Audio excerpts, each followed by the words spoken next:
આકાશવાણી ભુજ પ્રસ્તુત છે અખબારોની હેડલાઇન્સનો કાર્યક્રમ હેવર હેવર.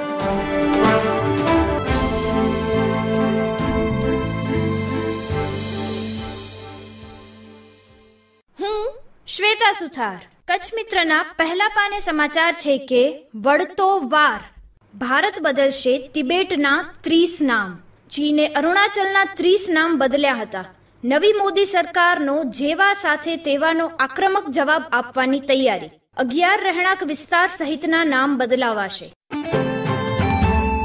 કચ્છ મિત્રના પહેલા પાને અન્ય એક સમાચારમાં ઉપેન્દ્ર દ્વિવેદી આગામી સેનાધ્યક્ષ બનશે. 30 જૂનના નિવૃત્ત થઈ રહેલા મનોજ પાંડેના સ્થાને નિમણૂક. કચ્છ મિત્રના છેલ્લા પાને સમાચાર છે કે કચ્છે ચોમાસાના આગમન માટે હજુ પખવાડિયું રાહ જોવી પડશે. મહત્તમ તાપમાનમાં ઉતાર ચઢાવ વચ્ચે ગરમી ઉકળાટ યથાવત. ભુજમાં 39 ડિગ્રી તાપમાન, જ્યારે કંડલામાં 41.3 ડિગ્રી.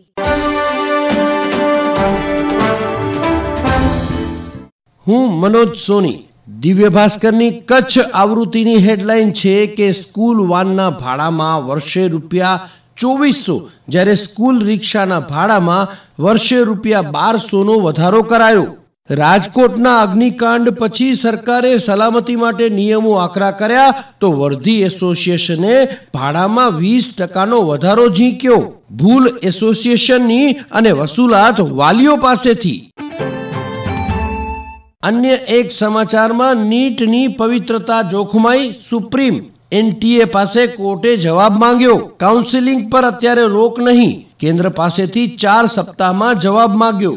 નીટ UG 2024 પરના પ્રશ્ને સુપ્રીમ લાલ ગુમ. દિવ્ય ભાસ્કરના છેલ્લા પાને સમાચાર છે કે ભુજ અને અંજાર RTO કચેરીમાં આજથી કોમર્શિયલ વાહનોમાં ફિટનેસ રિન્યુની કામગીરી બંધ. ખાનગીકરણને પ્રોત્સાહન. વાહન વ્યવહાર કમિશનર કચેરીના નિર્ણયથી લોકોનો ખર્ચ વધશે. સમાગોગા, પડાણા, મીઠીરોહર અને મેઘપર બોરીચીના ઓટોમેટેડ ટેસ્ટિંગ સ્ટેશનમાં થશે કામગીરી.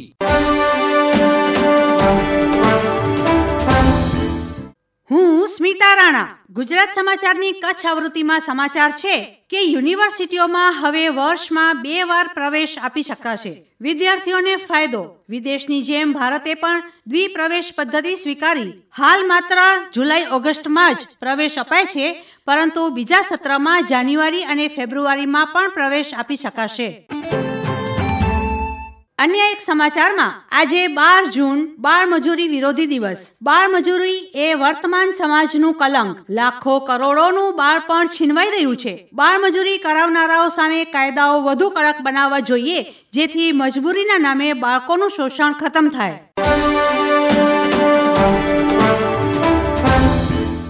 હું જયેશ રાવલ. સંદેશમાં પહેલા પાનાની હેડલાઇન છે કોરોના ઇન્ફ્લુએન્ઝામાં ચાલે તેવી એક જ વેક્સિન ટૂંકમાં રજૂ. 2-in-1 વેક્સિન લેનારાઓમાં કોરોના અને ઇન્ફ્લુએન્ઝા બંને માટે શરીરમાં એન્ટીબોડી ઉત્પન્ન થશે, જેનાથી રાહત મળશે. સંદેશમાં અંદરના ભુજ પેજ પર હેડલાઇન છે ભુજના વિવિધ વિસ્તારમાં ₹5.5 કરોડના ખર્ચે CC રોડ બનાવવાનું આયોજન. ભુજ નગરપાલિકાની કારોબારીની બેઠકમાં આજે બાંધકામ, ગટર, પાણી સહિતના મુદ્દે નિર્ણયો લેવાશે. જર્જરિત કૃષ્ણાજી પુલની ડિઝાઇન તૈયાર હોય, નવો બનાવવા માટે મંજૂરી અપાશે.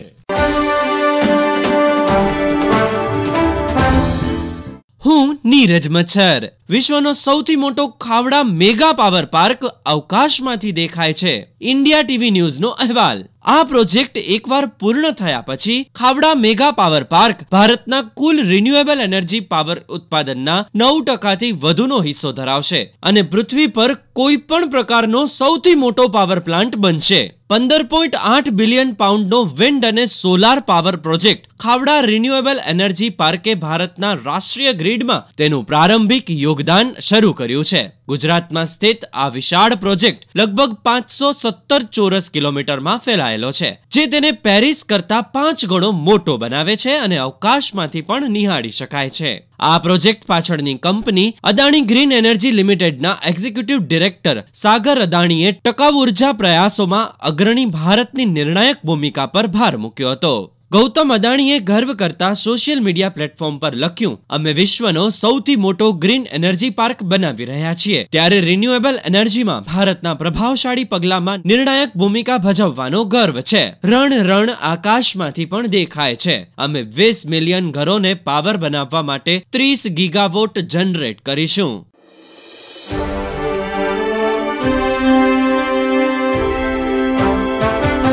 અખબારોની હેડલાઇન્સનો કાર્યક્રમ હેવર હેવર.